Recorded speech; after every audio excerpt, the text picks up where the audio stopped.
Welcome, everybody, and we're doing a live letters from Russia with Simon Roche again, where he's going to tell us a bit about how things are going with him there in Russia and so forth.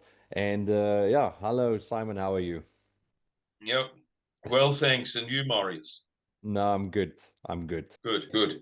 He is obviously, if you don't know, in Russia at the moment. I'm in Namibia for the last day until I return to South Africa. But yeah, we every Tuesday and Thursday we try and do a Satellites chat about what's going on in the world. And my golly, this week it's kicked off. Hi, Simon. How are you? Yeah, I'm well, thanks, Marius. I'm well. Sorry if I look a little bit disoriented. I've been doing six things at once. Oh, the TV. Sorry about that. I'm learning Russian. I'm trying to learn Russian, so I've got to listen to all of this Russian television to familiarize myself with, things in the language that you can only familiarize yourself with if you're hearing them. But yeah, check here. Okay. Check what I've got here. Okay, that doesn't count. That's a map of Moscow. Here I've got a little book for children Okay. to learn Russian. There's the camera. Sorry. Yeah. And I've got another little kiddies book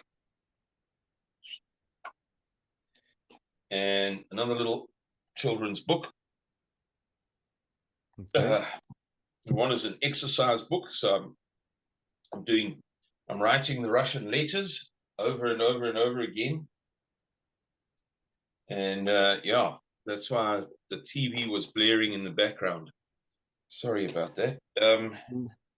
No problem. Uh, That last one you showed us looks like a bedtime story, so you must be careful with that one. You must only do that one at night. yeah, yeah, it's like a little.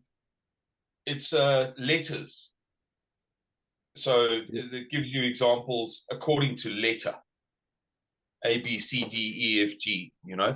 Words according to letter. I was frantically trying to finish my beetroot and fish salad. Yes, Marius, I tell you what, the food here, Russians are masters at complaining about their lot, you know, whining and moaning and complaining.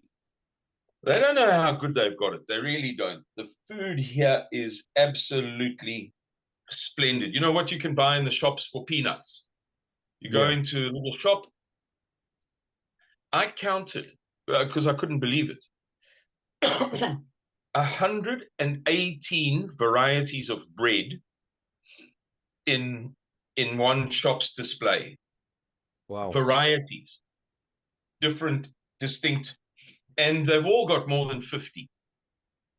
Okay. And this is just very dead ordinary corner shop called Petyorchka. Wow. Uh, yeah, it's black bread and brown bread, 100% rye. Oh, barley. Gee, so healthy, man. Man, oh man, oh man. Um, Speaking of Petyorchka, this is just an anecdote. I mean, we're fooling around a little bit now. Not fooling around, but it's not deadly serious. Uh, Last night, I went into the local Petyorchka, and there's a woman there who cannot stand the sight of me. She capsizes me every time I go in there. Like she'll find a way to make my life miserable. Um, and it's I always go in there with trepidation. It began with they close at 11 o'clock. And one night I couldn't sleep. I was agitated up and down, worried about money and this and that. And so I went there for like something to eat. I was awake, or coffee or something that I didn't have. And I didn't look at the time before I walked there. And I don't know what time they closed. So I thought I was going there on the off chance to Hmm. see, if they're open. Yeah. And lo and behold, they're open. And I go in and I'm up and down looking at the things. And this woman starts capsizing me, hurry up, hurry up, hurry up. But in Russian, I mean, I couldn't understand a word. And I don't even think she tapped for time. She was just talking Russian. And so I said, ni Ruski, Angliski. Didn't matter. She just kept on talking Russian. Anyway, I realized later that they closed at 11 and I'd walked in there at 2 minutes to 11. So ever since then, she's disliked me. But last time I went in there, she wasn't there. And I went to the checkout, elderly lady. She's usually the woman that I deal with. I go to the shops about twice a day. I buy fresh food, and then there'll be something, because you're catering for 2 or 3 meals. Yeah. You'll work your way through your bread, and you want to get some more. It's not like I have a fridge. I have a tiny fridge, like this big fridge, miniature thing. You can't store much in it. I don't have cupboard space and what have you. So there's always something, and it's about twice a day, or 3 times every 2 days. And this elderly lady, I bought her because she's always nice to me or not nice, but she's tolerant of my ignorance.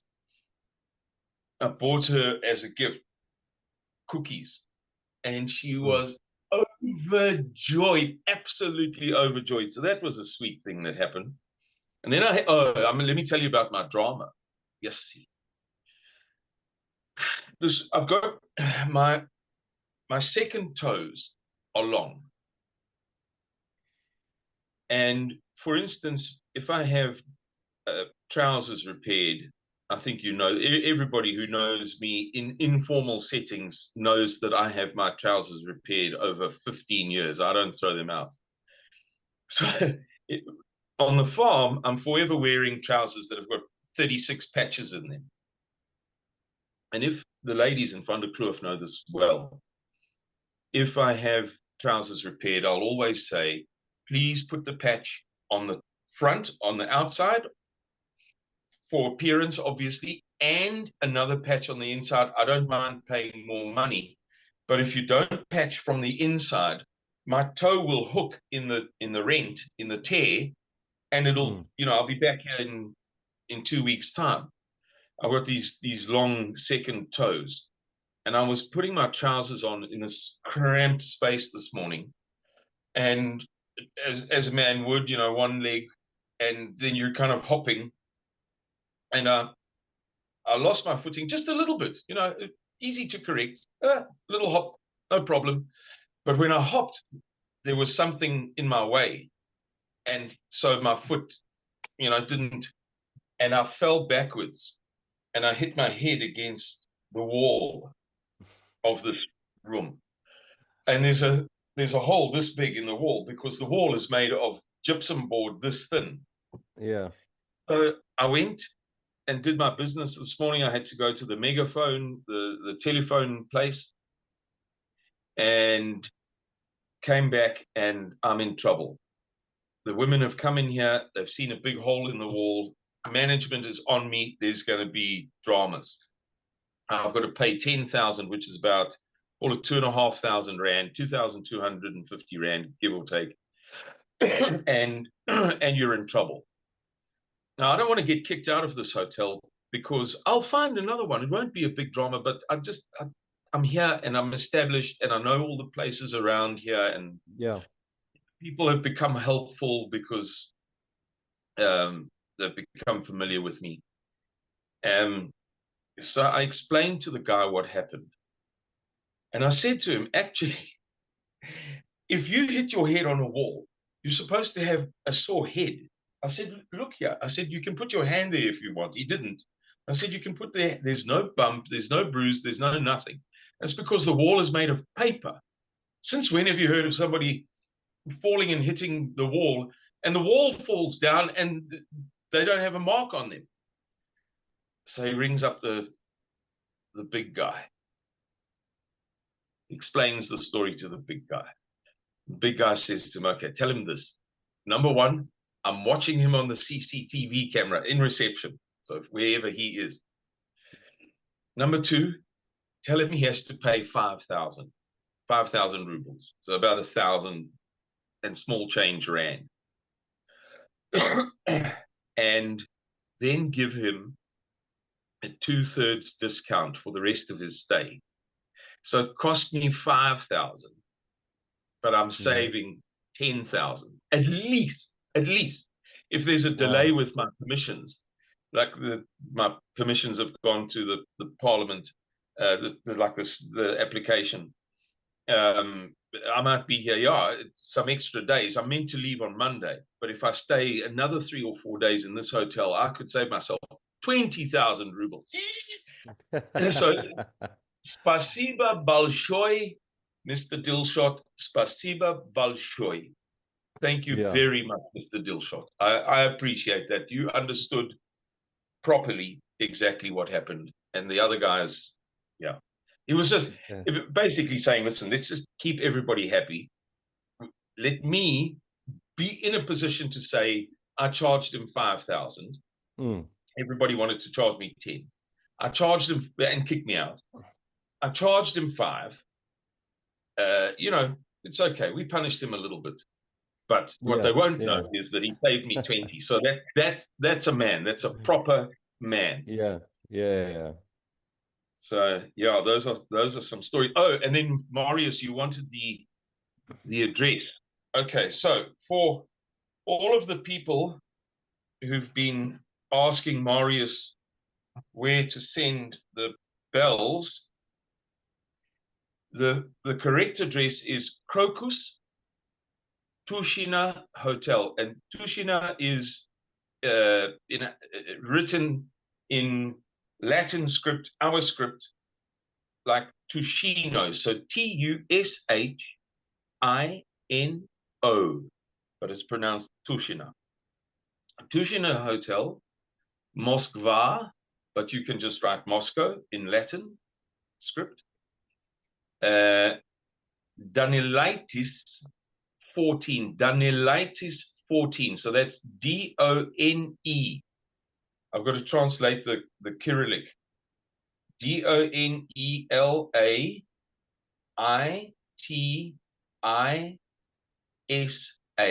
Danilaitis 14, Tushina.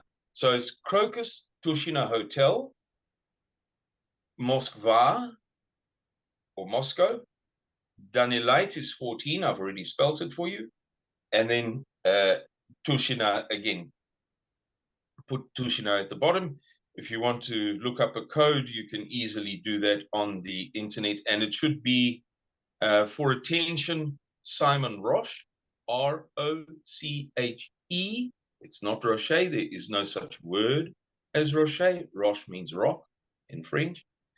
And care of,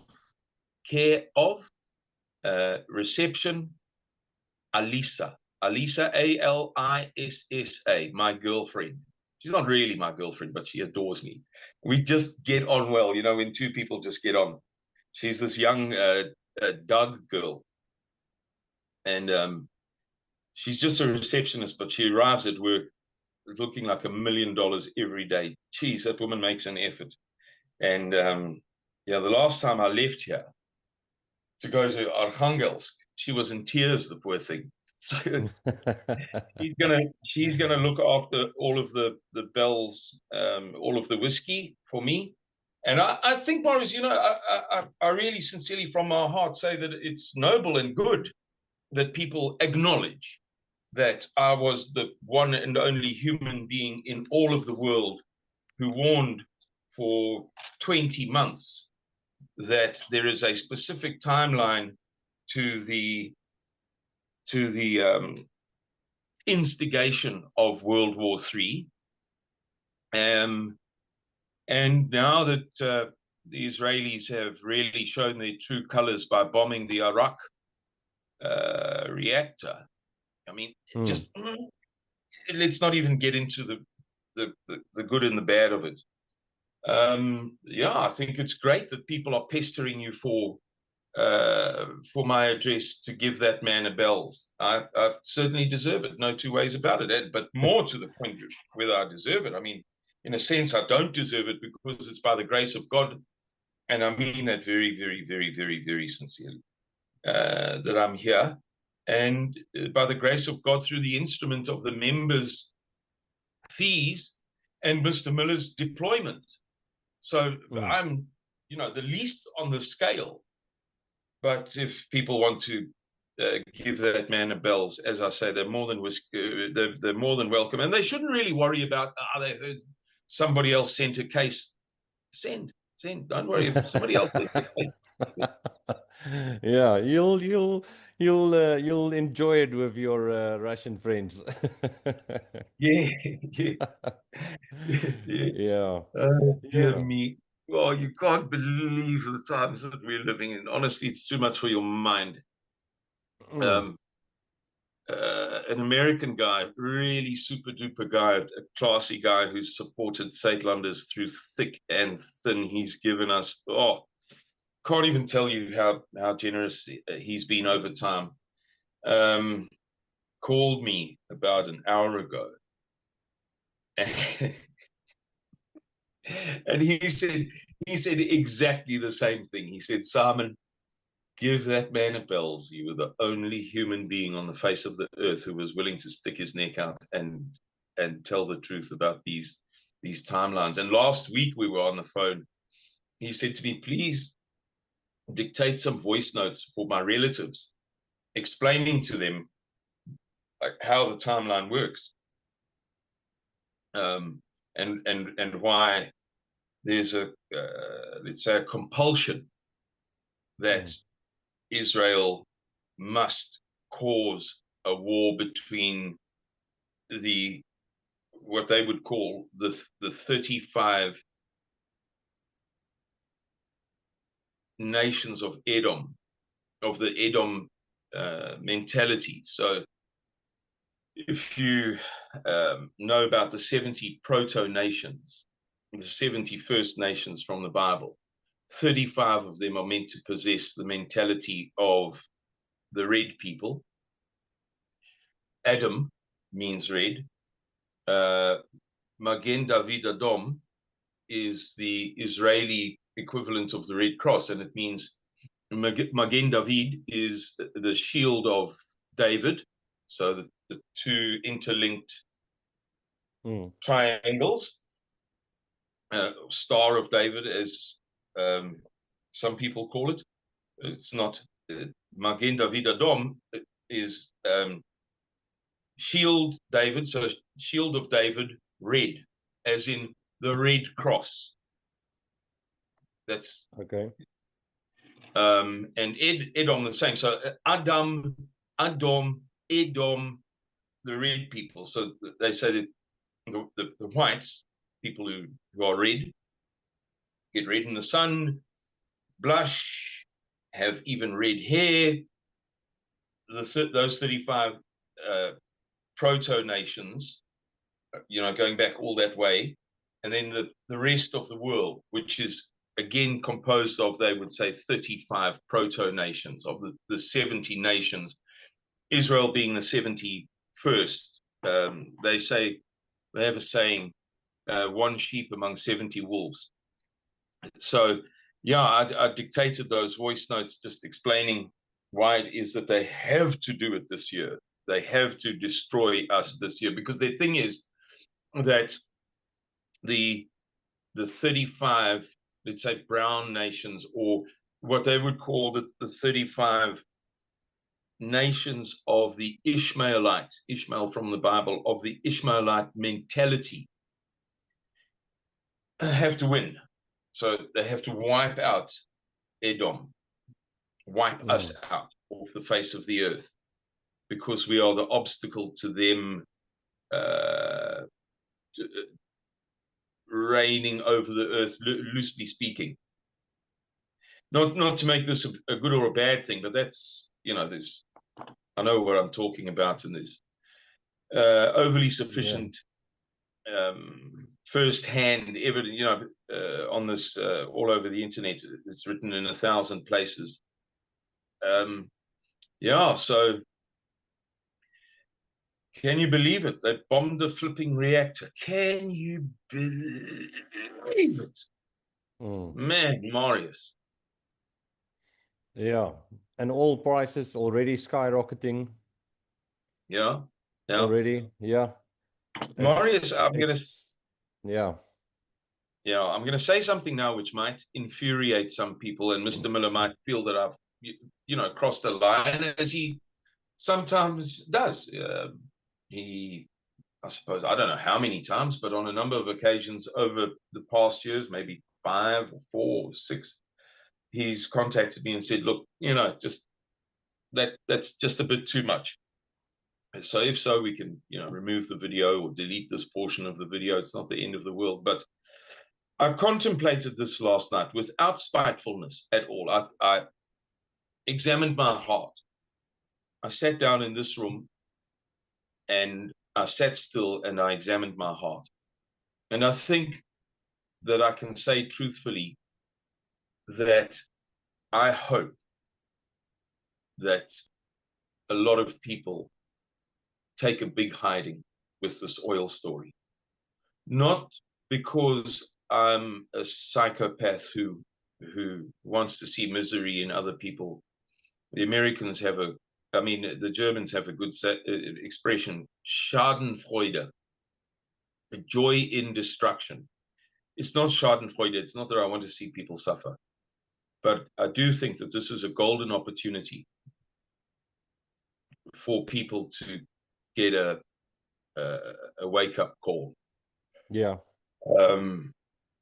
Because I know, we've been speaking about this for a long time, and the writing has been on the wall for a long time. And many people who have the means, I'm not talking about those who don't have the means. I'm going to digress for a second. We have a host here, Dmitry Balkovsky, who's a superstar, absolute superstar.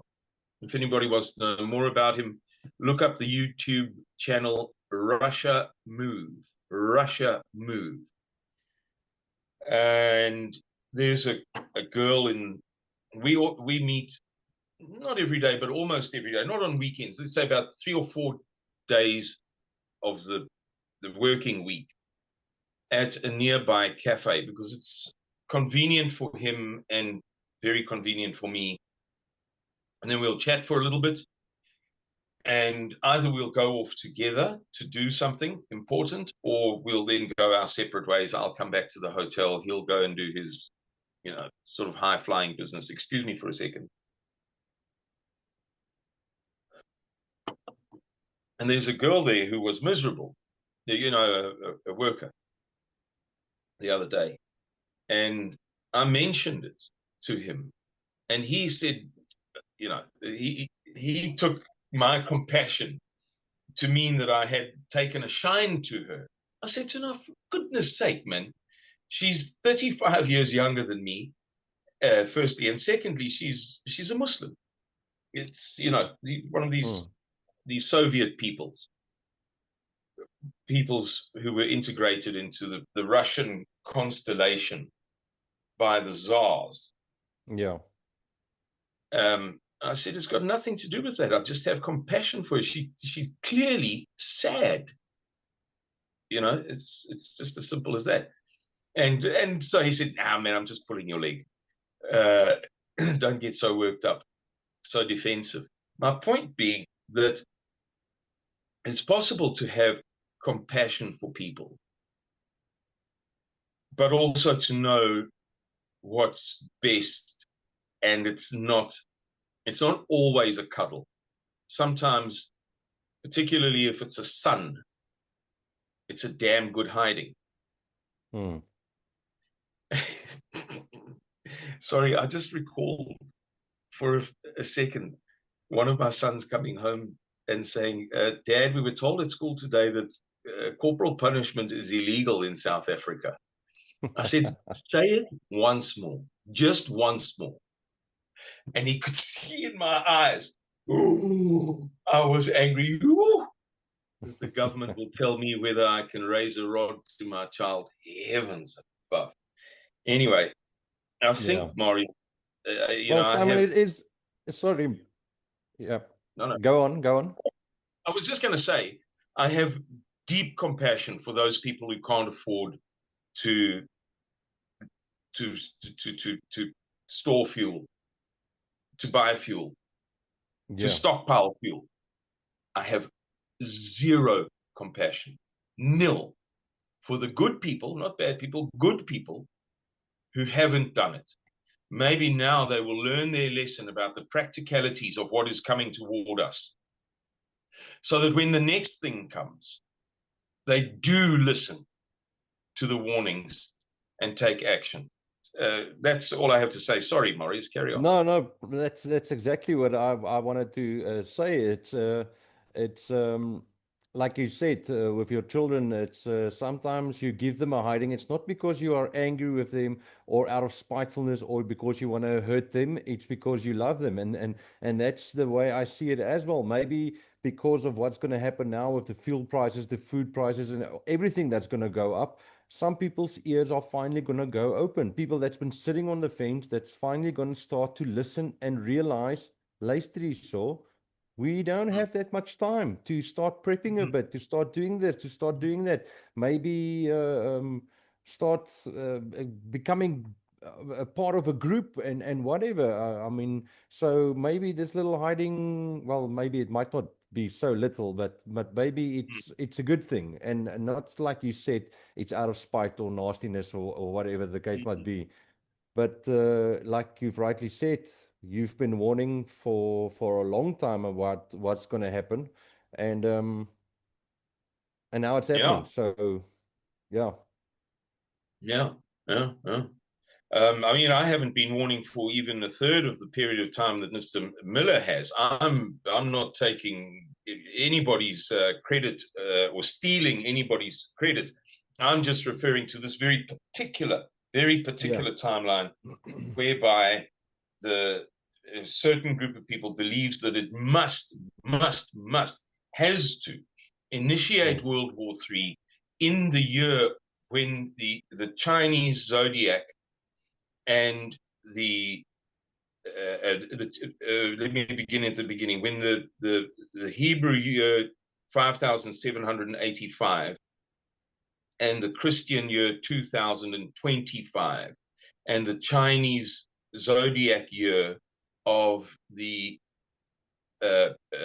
green tree snake overlap, yeah, and that began the year 5785 came in September last year.